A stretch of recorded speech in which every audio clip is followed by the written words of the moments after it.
출애굽기 25장 1절에서 9절까지의 말씀을 함께 봉독합니다. 여호와께서 모세에게 말씀하여 이르시되 이스라엘 자손에게 명령하여 내게 예물을 가져오라 하고 기쁜 마음으로 내는 자가 내게 바치는 모든 것을 너희는 받을지니라. 너희가 그들에게서 받을 예물은 이러하니 금과 은과 놋과 청색, 자색, 홍색 실과 가는 배실과 염소털과 붉은 물들인 숫양의 가죽과 해달의 가죽과 조각목과 등유와 관유에 드는 향료와 분향할 향을 만들 향품과 호마노며 에봇과 흉패에 물릴 보석이니라. 내가 그들 중에 거할 성소를 그들이 나를 위하여 짓되 무릇 내가 네게 보이는 모양대로 장막을 짓고 기구들도 그 모양을 따라 지을지니라. 아멘. 예, 오늘부터 이제 31장까지 성막 제작과 그 성막에서 제사를 어떻게 드릴 것인가에 관한 명령을 우리는 이제 보게 될 것입니다. 먼저 이 성막의 제사와 목적은 물론 하나님께 제사하는 것이지만 왜 이러한 모습으로 성막을 짓게 하시고 왜 그러한 모양으로 제사를 드리게 하셨는가 하는 설명을 우리가 좀 알아야 되겠죠. 그 설명을 신약 성경에서 발견할 수가 있습니다. 히브리서 8장 5절 상반절을 보게 되면 그들이 섬기는 것은 하늘에 있는 것의 모형이나 그림자라 이렇게 말씀하고 있습니다. 즉 다시 말해서 우리가 25장에서 31장까지 보게 될 성막의 모습 그리고 제사하는 모습은 장차 우리가 하나님의 나라에 갔을 때 하나님 앞에서 살아가는 그런 모습 그리고 하나님 앞에 예배하는 그런 모습들을 이제 엿볼 수 있는 그런 그 모형이라는 것이죠. 그리고 또 히브리서 9장 9절을 보게 되면 이 장막은 현재까지의 비운이 이에 따라 드리는 예물과 제사는 섬기는 자를 그 양심상 온전하게 할 수 없나니 이렇게 말씀하고 있습니다. 그러니까 이것은 모형이지 최종적인 목적은 아니라는 것이죠. 그리고 이 성막을 지으라고 하신 이유가 무엇인가? 이것은 예수 그리스도께서 이 땅에 오시는 것과 우리를 구원하시는 그 사역에 대해서 설명하시고 그리고 우리를 이해시키시기 위한 것이라는 사실을 알 수가 있습니다. 왜 이런 단계가 필요한가? 그것은 그 셰익스피어의 영문 원어 소설을 읽으려면 무엇부터 해야 됩니까? 영어 알파벳부터 배워야 되겠죠. 바로 그와 같은 것입니다. 영적으로 미숙한 인간에게 하나님의 경륜을 처음부터 깨달으라고 하면 해당이 안 되는 이야기가 되겠죠. 그러한 우리들의 부족한 특성을 고려하셔서 그리스도를 통한 하나님의 구원 사역을 이해시키시려고 그리고 그것을 믿고 의지하고 받아들이게 하시려고 하나님은 이 하나님 백성을 선택하셔서 성막을 짓게 하시고 제사 제도를 통해서 이제 하나님께서 하실 일을 미리 보여주고 계시는 것이죠. 그러므로 모형으로서의 성막을 이해한다면 우리에게 구세주로 오신 그리스도의 말씀과 하신 사역이 우리에게 어떤 의미가 있는 것인지를 우리는 실체적으로 알 수 있게 되는 것입니다. 25장에서 31장까지의 구조를 잠깐 보게 되면 이것이 무엇을 의미하는 것인지, 즉 하나님 앞에 나아가서 제사하고 예배하고 하는 것이 무엇을 의미하는 것인지를 바로 눈치챌 수가 있습니다. 창세기의 창조 과정을 보게 되면 어떻게 합니까? 창세기 1장 2절을 1장 3절을 보게 되면 하나님이 이르시되 이렇게 돼 있죠. 그것이 이제 계속 하나님이 이르시되 뭐가 있으라 하심에 있었고 또 첫째 날이 지나고 둘째 날이 되니라 이런 식으로 말씀하신 것처럼 출애굽기도 그렇게 되어 있습니다. 25장 우리가 1절을 지금 읽었는데 여호와께서 모세에게 말씀하여 이르시되 이렇게 되어 있죠. 번역의 구조는 조금 다르지만 히브리어 어순이나 영어의 어순을 보게 되면 창세기 1장의 어순하고 동일합니다. 여호와께서 말씀하시되 이렇게 되어 있는 것이죠. 그것이 25장 1절도 그렇고 30장 11절, 17절, 22절에도 계속됩니다. 그 다음에 이제 그 성막의 구조가 무엇을 흉내낸 것인가? 히브리서 8장 5절에서 하늘에 있는 것의 모형이라고 하셨는데, 그럼 하늘에 있는 모형은 전혀 우리가 모르는 것이냐? 그렇지 않다라는 것이죠. 3절만 한번 보겠습니다. 너희가 그들에게 받을 예물은 이러하니 금과 은과 놋과 이렇게 돼 있지 않습니까? 그리고 7절을 보게 되면 호마노며 애복과 흉패물을 보석이니라 이렇게 말씀하고 있습니다. 즉 이것은 나중에 이제 성막을 짓는데 소용되는 물건들이고, 그리고 또 그 제사장이 입을 옷에 달게 되는 보물들을 얘기하는 것인데, 이것이 어디에 있는 거냐면 창세기 2장 12절을 보게 되면 이렇게 말씀하고 있습니다. 그 땅의 금은 순금이요 그곳에는 베들리엄과 호마노도 있고. 그러니까 성막을 지을 때 필요한 그 예물들의 목록이 여기 들어있는데, 그것이 왜 성막에 수용되느냐? 즉 성막은 무엇을 암시하는 것입니까? 에덴 동산의 모형이라는 것이죠. 다시 말해서 우리가 하나님 나라에 가서 보게 될 이 성막의 원형, 그것은 이 에덴 동산의 것과 유사한 성격이 있다는 것을 우리는 짐작할 수가 있는 것입니다. 그 다음에 이제 잠깐 보면 25장 18절 잠깐 한번 보겠습니다. 여기 보면 금으로 그룹 둘을 속죄소 득굿에 쳐서 만들되 이렇게 말씀하고 있습니다. 이 그룹이라는 것이 어디 나옵니까? 창세기 3장 24절에 나오는 것이죠. 에덴 동산에서 아담과 하와가 쫓겨나고 나서 그들이 다시 에덴 동산에 들어오지 못하도록 이같이 하나님이 그 사람을 쫓아내시고 에덴 동산 동쪽에 그룹들과 두루 도는 불칼을 두어 생명나무의 길을 지키게 하시니라 이렇게 말씀하고 있죠. 즉 이 성막이 바로 하나님과 인간이 함께 하셨던 에덴 동산의 모형을 따라 지어졌다는 것을 볼 수가 있습니다. 그러면서 출애굽기 31장 13절을 가면 이렇게 말씀하십니다. 그러니까 이 성막과 성막에서 제사를 드리는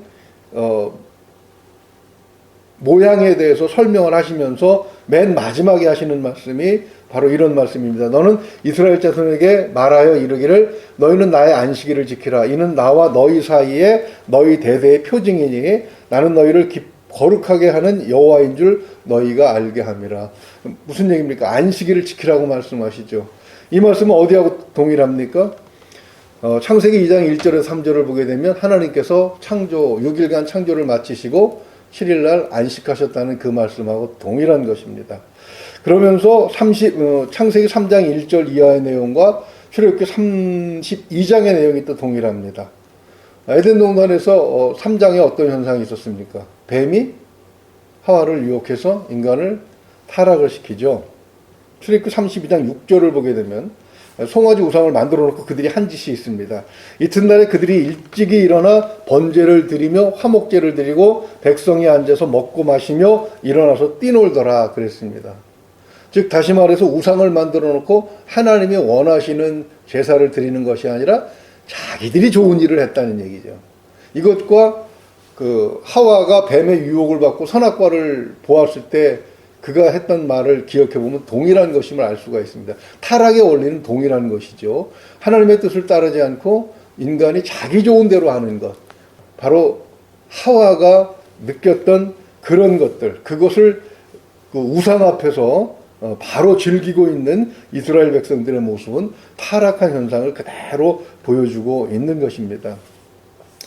이 성막의 제사를 통해서 우리가 이제 앞으로 배우게 되는 것은 바로 이 성막을 지어주시고 제사를 이렇게 받으시는 하나님의 이유가 무엇이냐.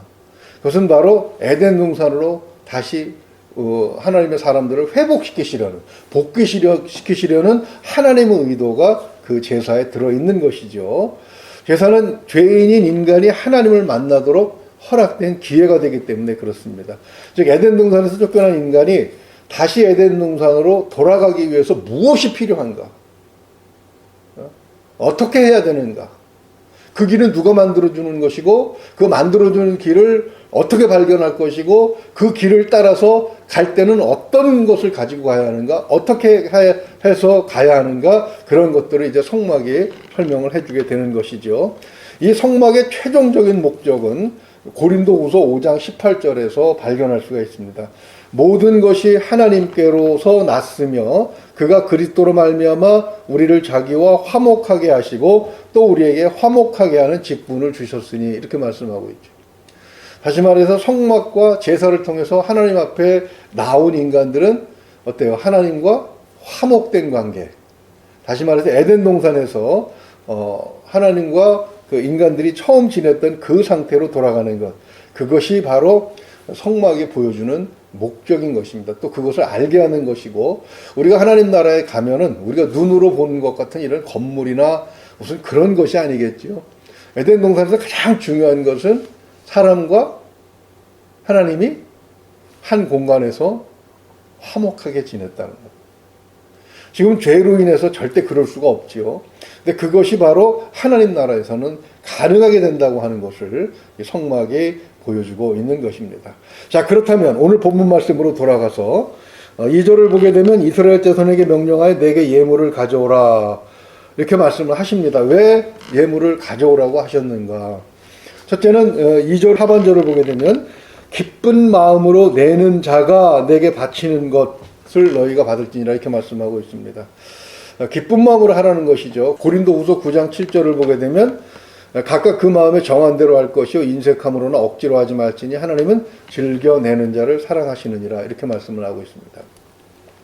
근데 왜 하나님께서 하나님은 전 우주의 주인이시고 그 모든 살림에 있는 가축들을 다 하나님의 소유로 삼으실 수 있는 분인데 왜 인간들에게 이런 것들을 받으려고 하느냐? 거기에 대한 그 이유를 보게 되면 24장 12절 잠깐 한번 넘어가 볼까요? 여호와께서 모세에게 이르되 너는 산에 올라 내게로 와서 거기 있으라. 내가 그들을 가르치도록 내가 율법과 계명을 친히 기록한 돌판을 내게 주리라 그랬죠. 하나님께서 친히 만들어 주셨을 때 그 돌판은 존재합니까 안 합니까? 지금 왜요? 32장 19절에 가면 모세가 그 우상을 송아지 우상을 만들어 놓고 지 멋대로 제사하고 있는 자기 백성들을 보면서 어떻게 해요? 분노가 일어나죠. 그래서 그 분을 어떻게 풀어버립니까? 하나님이 준 것을 던져서 깨뜨려 버린다. 즉 다시 말해서 하나님께서 직접 사람들이 드린 제물로 성막을 짓고 하시는 이유는 뭐냐면 바로 자기 손으로 행하지 않은 것은 홀대하는 경향이에요. 하나님께서 모든 것을 다 이루어 놓고 부르시진 않습니다. 열심히 전도해서 교회를 이루고 또 예배와 모임을 해를 써서 사람들을 모아서 하고 또 예배에 필요한 건물을 짓고 또 예배에 필요한 모든 것들을 성도의 손으로 준비하시게 하시는 이유가 바로 여기에 있는 것을 볼 수가 있습니다. 자기 손으로 한 것들을 사람들은 귀하게 여기는 경향이 있고 하나님이 주셨다고 하더라도 나의 노력이나 나의 어떤 그 성의에 들어가지 않은 것이라면 관심을 두지 않고 심지어는 모세 같은 사람도 하나님 앞에서 직접 받은 거 아닙니까? 어떻게 그것을 던져버릴 수가 있겠습니까? 근데 그렇게 할 수 있는 것이 바로 우리 인간들이라 그런 얘기가 되는 것이죠. 그래서 마지막으로 한 가지 더 생각해 볼 수 있는 것은 즉 제물을 하나님 앞에 드리라고 하는 것은 모든 것이 하나님으로부터 온 것임을 고백하라는 의미도 포함되어 있는 것입니다. 원래 히브리 민족은 뭐였어요? 이 두세 달 전에 그들은 노예였습니다. 노예는 자기 것이 하나도 없어요. 심지어는 자기가 낳은 아들도 자기가 낳은 자식도 다 누구의 것입니까? 주인의 재산 목록에 올라 있는 주인의 소유입니다. 심지어는 아내도 내 것이 아니죠. 그래서 우리가 앞에서 살펴봤을 때 주인이 짝을 지어줘서 결혼했다고 하고 안식년이 되어서 돌아갈 때 종은 어때요? 여종은 아내라도 남아 있게 되었습니다. 왜요? 그것은 그 주인의 소유였기 때문이죠. 그렇게 아무것도 없는데 출애굽기 11장 2절을 보게 되면 백성에게 말하여 사람들에게 각기 이웃들에게 은금 패물을 구하게 하라 하시더니 하나님께서 6월절 명령을 주실 때 이런 명령을 주십니다. 그리고 12장 36절을 보게 되면 여호와께서 애굽 사람들에게 이스라엘 백성에게 은혜를 입히게 하사 그들이 구하는 대로 주게 하심으로 그들이 애굽 사람의 물품을 취하였더라. 그러니까 지금 광야로 나온 이스라엘 사람들이 가지고 있는 모든 재산은 다 어디서 온 것입니까? 하나님께서 그들에게 제공하신 것이죠.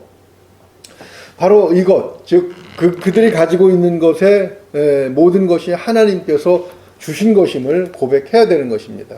왜 그렇게 하시는가? 하나님은 창세기 2장 16절에서 이렇게 말씀하셨죠. 여호와 하나님이 그 사람에게 명하이르되 동산 각종 나무의 열매는 내가 임의로 먹되. 그러나 17절을 보게 되면 선악을 알게 하는 나무 열매는 먹지 말라. 내가 먹는 날에는 반드시 죽으리라 하시니라. 여기 보게 되면 아담과 하와가 누리던 모든 것들은 하나님께서 창조해서 주신 것입니다. 그러나 모든 것을 내 마음대로 할 수 있지만 해서는 안 되는 일이 있는 거죠. 그게 뭡니까? 하나님이 하지 말라고 하신 일입니다. 하나님께서 우리에게 필요한 모든 것을 주셨습니다. 그것을 어떻게 사용하든 우리의 필요와 우리의 재량에 따라 이루어지도록 하나님께서 놔두셨어요. 또 그렇게 마음껏 사용하도록 하시는 것이 굉장히 좋죠. 그러나 아무리 내 손에 있는 재물이라고 할지라도 내 마음대로 할 수 없는 부분이 있다는 사실을 알아야 됩니다. 그것이 무엇입니까? 바로 내 자기의 정욕을 채우는 일에 사용하는 것입니다. 그래서 야고보서 1장 15절은 어떻게 말씀하십니까? 욕심이 잉태한 즉 죄를 낳고 죄가 장성한 즉 사막을 낳는다. 그런 일에 재물이 쓰여지는 것은 해서는 안 된다는 것이죠. 하나님의 목적에 사용하는 것, 그것이 가장 귀한 일인데 전부를 받으시지 아니하시고 일부를 받으시고 나머지를 통해서 삶을 영위해 나가도록 하나님께서는 그렇게 재물의 사용법을 가르쳐주고 계신 것입니다. 오늘 우리에게 주신 말씀을 보게 되면 구약의 이야기를 통해서 우리는 하나님께서 우리를 회복시키기 위해서 얼마나 세심하게 배려하고 계신지를 알 수가 있는 것입니다. 오늘 본문 말씀 8절을 보게 되면 내가 그들 중에 거할 성소를 그들이 나를 위하여 짓되 이렇게 말씀하시죠. 즉 다시 말해서 성막을 짓게 하신 것은 하나님이 그들과 함께 계시겠다. 이 제사를 통해서 즉 우리가 드리는 예배를 통해서 하나님께서 우리와 지금 함께 계시겠다고 하시는 것이죠. 그런데 조건이 9절입니다. 무릇 내가 내게 보이는 모양대로 즉 하나님의 말씀대로 행하는 것이 하나님께서 동행하시는 가장 확실한 그리고 유일한 조건이 된다고 하는 사실을 오늘 본문이 우리에게 말씀하고 있습니다. 인간이 자기 욕심을 따라 자기 멋대로 행하는 것, 그것은 하나님께서 거주하실 수 없는 것이죠. 그래서 출애굽기 32장 이제 1절 이하를 가보게 되면 이스라엘 백성들이 하나님 자기들을 애굽에서 인도해낸 하나님이라 그러면서 뭘 만들어요? 금송아지 만들고 그 앞에서 지들 멋대로 뛰어놀죠. 앞에서 말씀드린 것처럼 그것은 하나님이 함께 하시는 행위가 아니고 오늘 본문 말씀을 통해서 보게 되면 이런 작은 것 하나하나가 하나님의 뜻대로 이루어졌을 때 비로소 하나님이 함께 하시는 예배가 된다는 사실을 오늘 본문이 우리에게 가르쳐주고 있는 것입니다. 말씀들을 계속 살펴보면서 이것이 의미하는 바와 또 이것이 우리에게 어떤 의미가 있는지를 살펴보고 하나님이 동행하시는 성도의 삶을 살 수 있는 그 비결을 확인할 수 있는 저와 여러분 될 수 있기를 주님의 이름으로 축원을 드립니다. 기도하겠습니다. 하나님 아버지, 아무리 화려하고 또 장엄한 예배당에서 큰 제사를 드린다고 하더라도 하나님이 함께하지 아니하시면 그것이 어떤 의미가 있겠습니까? 하나님께서 제시하신 대로 하나님께서 보여주신 모양대로 그렇게 제사하는 것이 바로 하나님께서 원하시는 것임을 오늘 본문 말씀을 통해서 다시 한번 확인하게 하시니 감사합니다. 하나님께서 우리 인간이 감당할 수 없는 부분을 감당해 주시고 오직 예수 그리스도를 통해서만이 우리가 하나님 앞에 나아갈 수 있다는 사실을 기억하게 하시고 예수님의 말씀에 따라 또 예수님의 교훈을 따라 살아가며 삶 전체가 예배하는 삶이 되게 하시고 또 하나님이 항상 동행하시며 우리의 삶에 개입하시는 그런 거룩한 삶이 될 수 있도록 하나님 말씀을 통해서 지혜롭게 하시기를 원합니다. 성령께서 함께 하셔서 오늘 하루 주신 말씀을 통해 내가 과연 하나님의 뜻을 따라 살아가고 있는지를 늘 고민하며 또 그 길 속에서 하나님이 주시는 기쁨을 마음껏 누릴 수 있도록 인도하여 주시옵소서. 믿고 의지하며 우리 주 예수 그리스도 이름으로 기도하옵나이다. 아멘.